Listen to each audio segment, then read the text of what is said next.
ETF index mutual funds నేర్చుకుని stock మార్కెట్లో రాణించాలనుకుంటున్నారా? వెంటనే ఈ నెంబర్కి కాల్ చేయండి.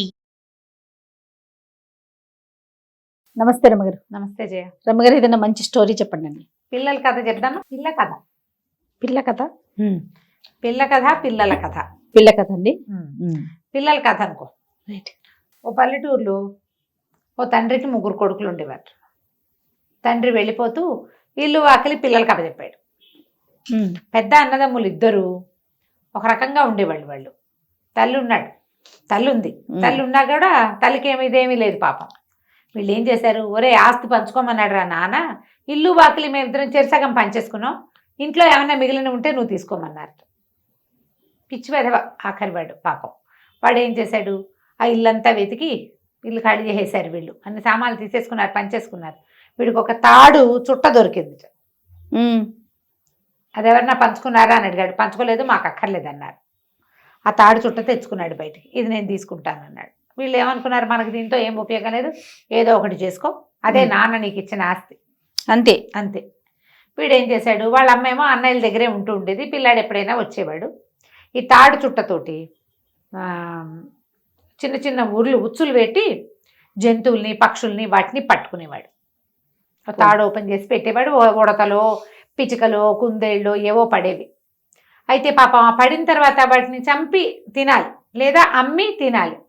వీడికి ప్రాణం ఒప్పేది కాదు ఆ పని చేయటానికి. వాడు ఏం చేసేవాడు, చిన్న చిన్న గూళ్ళు లాంటివి తయారు చేసుకుని ఆ తాళ్ళతోటి అక్కడ ఇక్కడ ఉన్న పుల్లలతోటి వాటిని అందులో పెట్టుకునేవాడు. ఓకే. కొన్నిటిని బాగా గోల పెట్టిన వాటిని వదిలిపెట్టేసేవాడు.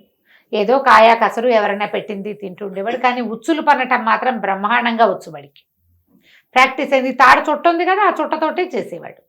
అయితే ఏం చేశాడు, అన్నిటినీ వదిలిపెట్టేసినా వాడి దగ్గర ఒక ఉడత, వాడి దగ్గర ఒక కుందేలు, రెండింటిని మాత్రం ఉంచుకున్నాడు చక్కగా.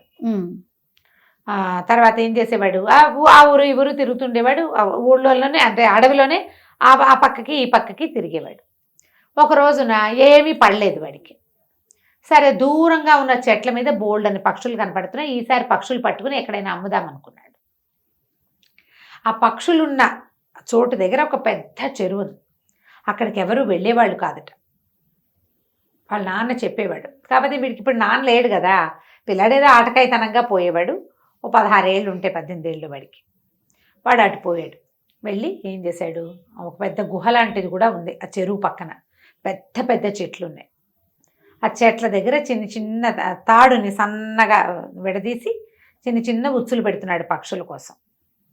వీడి దగ్గర 2 గూళ్ళు ఉన్నాయి కదా, చేత్తో పుచ్చుకు తిరుగుతాడు. ఒక దాంట్లో ఓ ఉడత, ఓ దాంట్లో ఓ కుందేలు పడ్డాయి. వాటిని పెట్టుకున్నాడు దగ్గర. ఇంతలో ఏమైంది, వీడు ఉచ్చులు పని వీడి పని వీడు చేసుకుంటుంటే ఒక ఎలుగుబంటి వీడి పక్క నుంచి వెళ్ళి ఆ గుహలో కూర్చుంది. ఓహో. దాన్ని చూశాడు. కానీ అది వీడిని ఏం చేయలేదు. దాని దారిని అది పోయింది. అదేదో తేనె పట్టు చిన్న అక్కుంటుంది. అది పుచ్చుకుని పోయి లోపల కూర్చుంది. ఊరికే ఎండ లేకుండా కూర్చుంది అనమాట. అయితే వీడి చెట్ల మీద తాళ్ళు వేస్తుంటే వీడికి ఎవరో తనని చూస్తున్నట్టు అనిపించింది. తీరా చూస్తే ఆ చెరువు లోపల నుంచి ఓ పిల్లాడు ఒకడు ఇట గట్టి మీద చేతుల నుంచి వీడికేసి చూస్తున్నాడు. వీడు ఎవరా అని ఆశ్చర్యపోయి వాడికి గుర్తొచ్చింది. వాళ్ళ నాన్న చెప్పాడు, ఈ చెరువులో ఒక జలరాక్షసుడు ఉన్నాడని, వాడు ఈ వైపుగా వచ్చిన వాళ్ళని అట్రాక్ట్ చేసి వాళ్ళ దగ్గర ఉన్న బంగారం అంతా డబ్బంతా లాగేసుకుంటాడని. అప్పట్లో కాగితాలు లేవు కదా మనలాగా, కాయిన్స్. ఆ డబ్బంతా ఆ చెరువులో ఉంటుందని, ఆ చెరువు వాడిది, ఆ ప్రాంతం అంతా వాడి జలరాక్షసుడిదే, అటువైపు వెళ్ళిన జంతువులు కూడా వాడిది, అవి తినేస్తారని వాళ్ళు ఇలాంటివి కథలు విన్నాడు. బహుశా ఈ పిల్లాడు 10-12 ఏళ్ళ వాడు ఆ రాక్షసుడు తమ్ముడు కాబోలు, తమ్ముడు లేదా కొడుకు అయి ఉండాలి అని చూసి చూడనట్టు ఊరుకున్నాడు. ఓహే, ఏం చేస్తున్నావు అంటే నా పని నేను చేసుకుంటున్నాను అన్నాడు. ఏం పని చేస్తున్నావు అంటే ఉచ్చులు పెడుతున్నాను అన్నాడు. నీకు భయం లేదంటే నాకు భయం లేదన్నాడు. ఈ కుర్రాడు ఏం చేశాడు, పరిగెత్తుకుంటూ నాన్న దగ్గరికి వెళ్ళాడు. నాన్న నేను చెరువులోంచి కనపడినా వాడికి భయం లేదు. నేను మా ప్లేస్కి ఎందుకు వచ్చావంటే నా ఇష్టం అంటున్నాడు. అనేసరికల్లా ఇవాళ నాన్న అన్నాడు, వాడి సంగతి నేను ఆయన ఏదో పని చేసుకుంటూ ఆ జలరాక్షసుడు, ఓ పని చేయరా, మన ఇద్దరం పందెం పెట్టుకుందామని పందెం వేయి, చెట్టు ఎక్కుదామను, నువ్వు గబగబా ఎక్కేస్తావు పొద్దుపిల్లలాగా. మనిషి పిల్లాడు వాడు ఏమి ఎక్కుతాడు, నీ అంత స్పీడ్గా వాడు ఎక్కలేడు. అప్పుడు చేత్త పుచ్చుకొచ్చేసి మన చెరులో దింపేసి వాడి సంగతి నేను చూస్తా, తినేద్దామన్నాడు. ఈ కుర్రాడు 12 ఏళ్ళు, వాడి మనకు బయట ఉన్న కుర్రవాడు ఎంత ఉన్నాడు, 18 ఏళ్ళు ఉన్నాడు, 17 ఎత్తుగా ఉన్నాడు. వీడు ఇంత పిల్లాడే. ఈ రాక్షస పిల్లాడు ఏం చేశాడు, వెళ్ళి ఏంటో నువ్వేదో పని చేసుకుంటున్నావు, నీ పని అన్నావు, మన ఇద్దరం కలిసి పందెం వేసుకుందామా అన్నాడు. సరే ఏం పందెం వేయమంటావు అన్నాడు. వాడు పెద్ద చెట్టు, ఆ చెట్టు ఎక్కాలి, చిగురు కొమ్మకి ఎవరు ఎక్కుతారో ఫస్ట్ వాళ్ళు గెలిచినట్టు. నువ్వు గెలవకపోతే మా నాన్న దగ్గరికి రావాలి, నువ్వు ఓడిపోతే. సరేనన్నాడు. అనేసరికల్లా కుర్రాడు రెడీ స్టడీ అన్నాడు. స్టడీ అనగా నీకు మనవాడు అంటాడు, రాక్షస పిల్లాడేమో రెడీ అంటున్నాడు. మన కుర్రాడు అంటాడు నువ్వు నాతో పోటీ ఎందుకు, మా తమ్ముడు ఉన్నాడు బుజ్జి తమ్ముడు, వాడితో వాడు నువ్వు పోటీ పడండి అని ఇక పట్టుకున్నాడు కదా కుందేలు, చిన్న కుందేలు కదా ఉడతని ఒక చిన్న దాంట్లో గూడు లాంటి దాంట్లో పెట్టాడు పట్టుకున్న ఉడతని. ఆ మూత ఏం కానీ అది పరిగెట్టుకుంటూ ఎక్కిపోయింది. దాని వెనకాలే మనుషుల వల్ల అవుతుందా రాక్షసుల వల్ల అవుతుందా ఉడత క్షణంలో చిగురుటాకు ఒక చిగురు కొమ్మ మీద కూర్చుని నాలుగు చూపించింది. వీడు సగం చెట్టు కూడా ఎక్కలా, ఆ లోపల వెళ్ళబోయాడు.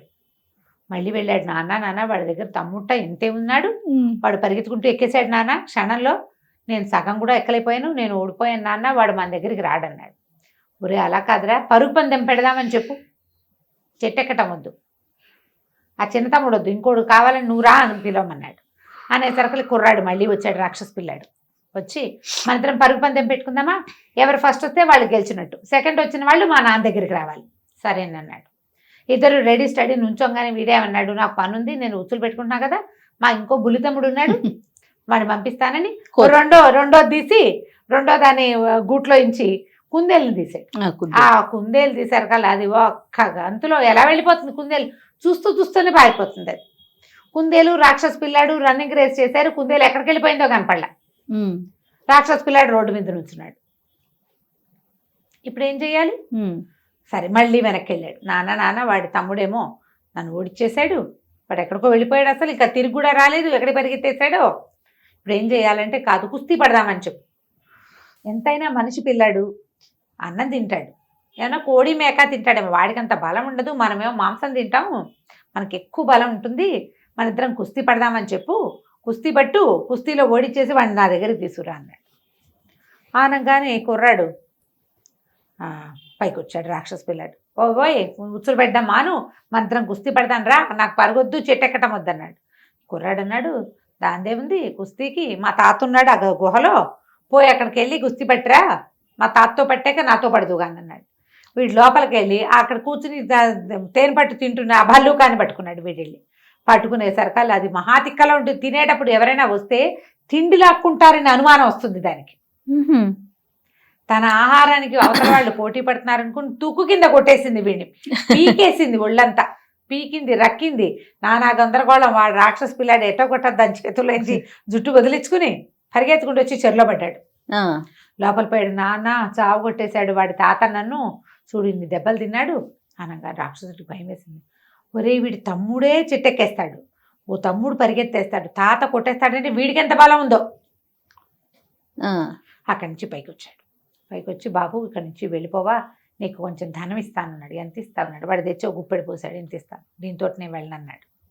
మా తమ్ముళ్ళు ఇద్దరిని పిలుస్తా, మా తాతని పిలుస్తా అంటాడు. ఆ రాక్షసుడు ఇంకో ముద్ద, ఇంకో సుద్ద, ఇంకో ఇది, ఇంకో సంచి పట్టుకొచ్చి తెచ్చి చివరికి బాబు నీకు దండం పెడతా, మేము ఆ డబ్బులు ఏం చేసుకుంటాం, ఏదో ఉంటుందని ఉంచాను అంతే, మొత్తం ఇచ్చేస్తానని చెరులో వాడు చేర్చిన ఎన్ని వందల సంవత్సరాల నుంచి చేర్చాడో మొత్తం తీసుకుల కొద్దీ ధనము బంగారము మొత్తం తీసుకొచ్చి బోర్లిచ్చాడు. ఇదంతా మోసపోనైనా నీ పుణ్యం ఉంటుంది, నువ్వు మాత్రం మళ్ళీ రాబాక ఇక్కడికి, మా ప్లేస్ దగ్గరికి రావద్దు, ఈ పైన ఉండే పిట్టలు పిచ్చుకలే మాకు ఆహారం, మేము హాయిగా ఉంటున్నాం, మా ఇల్లు ఇది అనేసరికల్లా వీడు అలాగే నవ్వుకుంటూ ఒక 4 సంచులతో మూట కట్టుకుందాన్ని ఆ ధనం అంతా మోసుకుని తీసుకుపోయాడు ఇంటికి. ఈ డబ్బంతా చూసారు కదా అన్నయ్య వాళ్ళు ఆశ్చర్యపోయారు, వాళ్ళ అమ్మ ఆశ్చర్యపోయింది. అన్నయ్యలు ఇద్దరు అడిగారు, బొరి నాయన ఎలా వచ్చిందిరా ఇంత డబ్బు నీకు, ఏం చేసావు అంటే ఈ తాడుతోటే వచ్చిందన్నారు. తాడుతోటి కదా వచ్చింది అనగానే వాళ్ళేమన్నారు, ఒరే నీకు మీ డబ్బుల్లో రూపాయి వద్దు, ఆ తాడిచ్చేయి మాకు. వాళ్ళు వీడు తెలివి తక్కువ వాడని వాళ్ళ ఉద్దేశం, ఎందుకంటే తమ ఇల్లు వాకిలి పంచుకున్నారు. తమ్ముడు ఒక్క తాడు తీసుకున్నాడు, వాడికి తాడుతోటే ఇంత వచ్చింది, వీడికి పిచ్చి పేదవకే ఇంత వచ్చింది అంటే వస్తుంది తెలివైన వాళ్ళకి. ఈ తాడుతోటి ఏదో ఒకటి చేసుకుంటామని తాడు పుచ్చుకుని పోయారు. వీడు హాయిగా వాళ్ళ అమ్మతోటి సుఖంగా ఉన్నాడు, హాయిగా పెళ్లి చేసుకున్నాడు, ఇల్లు వాకిలి పొలం పుట్ర కొనుక్కున్నాడు, చక్కగా చిన్న సైజు జమీందారుగా ఆ ఊళ్ళో స్థిరపడ్డాడు. వాళ్ళ అన్నయ్యలు మాత్రం మళ్ళీ కనపడలా. కథ కంచికి మనం ఇంటికి. నమస్తే. నమస్తే.